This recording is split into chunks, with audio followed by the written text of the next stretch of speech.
こんにちは、井口明です。本日はですね、フィンランドヘルシンキの、このバイオハックサミットで、世界中のですねトップクラスのバイオハッカー、健康の専門家たちね、健康の専門家の起業家たちにインタビューをしていきたいと思います。Okay, thank you for coming, Charleen. Thank you for having me. I'm very excited. Yeah, you're welcome. Could you introduce yourself to the people watching the video, please? Of course. So my name is Charleen. I used to be a corporate lawyer. I was a litigator in London. I worked for about 7 years in the corporate world. And I just realized that as happy as I was from a point of view of intellectual rigor and how I was learning and succeeding, there was something missing from a health point of view, and I could see my health deteriorate, but also a lot of the people that I was working with were not reaching optimal level of health.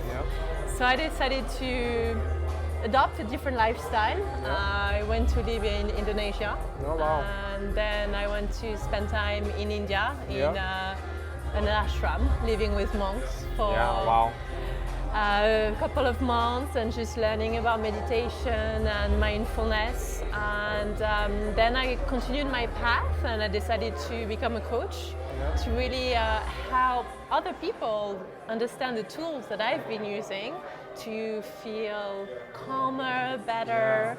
And that's my journey. Yeah, that's amazing. So as you are female, biohacker, then there's so many, both, male, female audience. And so can you share with us, like, what's your, biohacking strategies, like what you eat every day, what kind of supplement you take, what kind of, like, routine exercise you have, how do you rest, things like that. Absolutely. Yeah. So my diet is very much paleo-primal, meaning I eat 70% animal products. I mainly eat fatty parts, fatty cuts. So if we're talking about beef, I'm going to have the ribeye, or I'm going to have bone marrows as well. I have a lot of organ meat. I make sure that all the meat that I eat is local or organic, grass-fed. I really like eating venison if I can, or anything that's been caught in the wild, because of course then the sauce is better, so the quality is going to get better. I also eat a lot of wild fish. I like to make fish bones as well as bone broth. And I like to eat the roes of the fish as well. I think my main focus when it comes to nutrition is to eat nutrition-dense food. And that's something that we knew, and that's ancestral wisdom. And somehow we lost a little bit of that by chasing quick fix, quick pleasure. We're looking for the pretty pink box or the pretty blue box. And it's true that kidneys or heart or tripes, they're not glamorous, right? They're not sexy, but they really are the superfood, the superhero when it comes to nutrition. We live in a world where we take multivitamins. Everybody has their multivitamin. The organ meat is the nature multivitamin. It's a multivitamin powerhouse. It has the fat-soluble vitamin, it has water-soluble vitamin, it's got amino acid, it's really extraordinary. So that's my diet. When it comes... So let me ask you a question. So I knew the organ meat is kind of good for you, but this is like first time I kind of came across that organ meat is like particularly good with vitamins and amino acid. And because in Japan we eat quite a bit. If we go yakitori, which is like grilled chicken breast, we definitely have chicken heart, liver, and same. And we have like hot pot, then we eat organ meat. So it's part of our culture and part of our ancestor diet, definitely in Japan. So what kind of people should take organ meat especially? I think everybody. Everyone. But I think that I love the fact that you asked me this question. I think for also moms that just had a baby, it's quite important to go from breastfeeding to then animal food, right? To continue the good protein and the good fat. I think there is a race that is, in my opinion, quite dangerous of vegetarianism and veganism, especially for children. We evolved as the human that we are by eating animals, by eating fish, also berries, also root vegetables. So I'm not saying we should be completely carnivore. My belief system when it comes to nutrition is to eat a little bit of everything in moderation. There are certain things that I would say to avoid completely. So anything that's processed, anything that's industrial, refined sugar, industrial oils, I've cut them out of my diet completely. And I think that everyone should avoid those. But organ meats, as long as the source of the animal is of high quality, then it's a beautiful addition to your diet. It's important also not to cook it in a way that would lose some of the nutrients. So you don't want to over fry things, you don't want to deep fry. It's important to learn how to cook, and that's why I'm writing my book on organ meat as well. Amazing. Awesome. So what else do you do besides your healthy diet?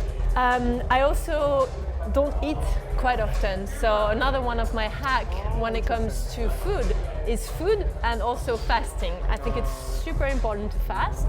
My recommendation if you are beginning to fast would be to fast for 24 hours every 24 days and then to build it up. And to go so it's like, let's say, maybe once a month for 1 day fasting. Exactly, and then maybe one day you skip breakfast, maybe you skip dinner, and you do a restricted window period eating. And the way, or the reason I do that is again to mimic our ancestors that were hunters-gatherers. When we used to go for a hunt, we would catch a prey, we would have a feast, and then perhaps we would go days without eating. Now, interestingly enough, when we're in a fasted state, our cognitive performance is heightened, even our muscle performance is better, because that's how we were designed. If we were gonna die because we don't eat for 2 days, how would we have caught the next prey?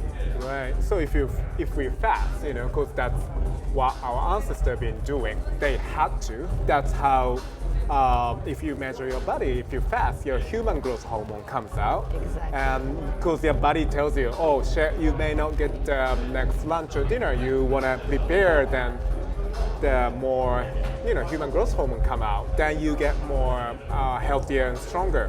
Absolutely. And I think it's funny that because we like to eat wild food, fish, wild salmon, or healthy eggs, free range.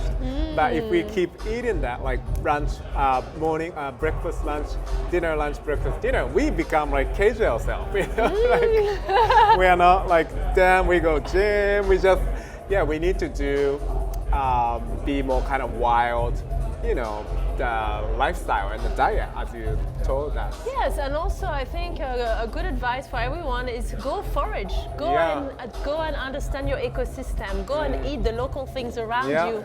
I get so surprised to hear so many people live in a place and they don't even know the bushes and the berries and the fruits and the vegetables and the roots that grow around. Go out in nature, take your shoes off. I think you call this forest bathing in Japan, right? And it is therapeutic, and really connect with Mother Nature, connect with the source. Absolutely. And to me, biohacking, of course, is about health optimization, and I love using the toys and the gadget, and I love the use of technology. But I think a big part of it has to be to take a step back and look at our ancestors, because they are the reason we are here today. That's right. Yeah, if they face with the term of biohacking, they think it's all gadgets and supplements and something you have to spend so much money and time on. But I think one of the best biohacking is, you said, we go the mountains and forests, earthing, be in the nature. That's free, That's like amazing benefit for your health and mind and the brain as well. Well, yes, I'll tell you my favorite type of bath, my biohacking bath. Yeah. Forest bath, Yeah. ice bath, Yeah. sound bath, and sweat bath. Amazing. What is this? Last Sweat. one? Sweat. Sweat bath, Yeah. so like a sauna. Sauna. Nice. Or temescal, Yeah. if you go to South America. Yeah. Here we have it. I think in Japan Yeah. as well, you have them. Sauna. So a lot of cultures have them. Then the cold bath, so that's ice exposure. It's a wonderful biohack. Yeah. If you don't have access to a cold plunge or to an ice bath, just put cold water 3 minutes every day. Sound bath is sound healing. Very, very good. You can do it with a gong bath or with crystal bath, and it's the whole vibration. It's very nurturing. It's also an ancient practice. And forest bathing, connecting with Mother Nature. Absolutely. And what else you do? Because you sometimes coach women as well. Yes, absolutely. And if women watching this video, what would you recommend for them to do or eat or take? I think one of the problems that I see a lot with women is too much, too hard, too fast.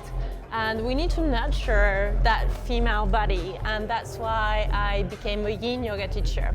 Yin yoga is about staying in the posture for a few minutes and really working on the fascia release.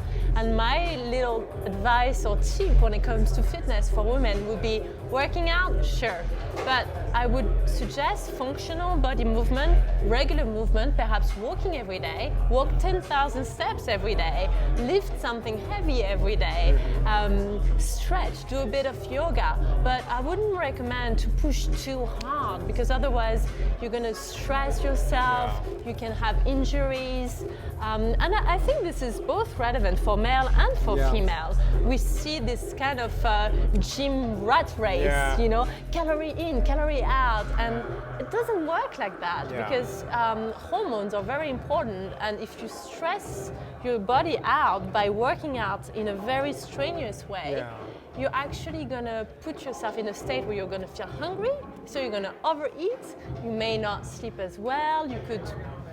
I think it's, very good point. It's very important to listen our body's voice. And so if you feel like tired, sleeping on the weekend, hour, 2 hours. If you're like working out is one of the routine. But if you feel tired, like muscle ache, just skip the gym, stretching, go in the massage. And it's important to listen your body, Of course. Yeah. And to think about, again, everything that I teach ties back to this ancestral wisdom. Think about our ancestors. They didn't work out. Right. They were hunting. Then the women were picking the berries. Yeah. They were collecting things and foraging. So maybe next time when you move and when you work out, think about how you could mimic your ancestors and engage in this functional body movement and engage in good long walk and have a meditation practice as well to nourish not only the body, not only the intellect, but also the spiritual. I think, to me, optimal health is at a level that is physical, mental, intellectual, but also spiritual, definitely. Amazing. Thank you. Then last question, but not least. So people watching these videos, they are either interested in becoming, like health coach, consultant, health-related business, or people already in the health business, and you are, female health coach as well. What would you advise those people? What's their advice? I would say two things. Find your niche. And know your USP. We are all unique individuals. As a result, your coaching, my coaching is going to be as unique as I am, as you are. So really sit down and think about what makes you special. What is your gift? What do you have to offer?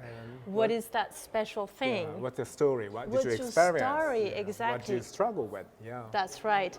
And then once you've identified that niche, and don't be scared to go really niche, then once you have that niche, think about your avatar client.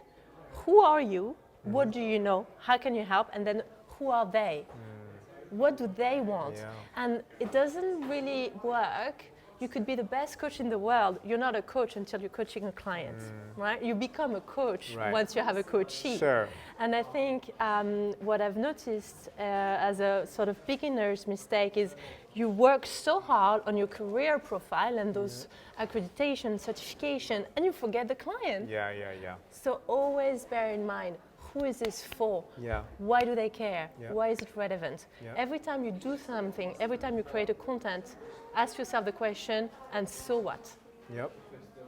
If there is a relevant question, there is a relevant answer, and if there is a relevant answer, there will be a relevant question. Absolutely. Yeah, I think it's great about this health-related business because I started as like a personal development speaker and coaches. Especially if it's all about helping. It's all about serving because it's great. Learn and practice. You'll be more positive, healthier, vibrant. Then share with it. Share with somebody. Then that's end up helping more people. Making more time, more money, and be more happier and serving more higher purpose. Absolutely. Yeah. I think when you serve from the heart. Yep. And with a motivation and with an intention that is of service, to really share that gift, to share that help to the world, then everything follows. Come from the heart first. Absolutely. Thank you so much for coming. Thank you. Yeah. We say arigato. Arigato. Right? Arigato. Arigato.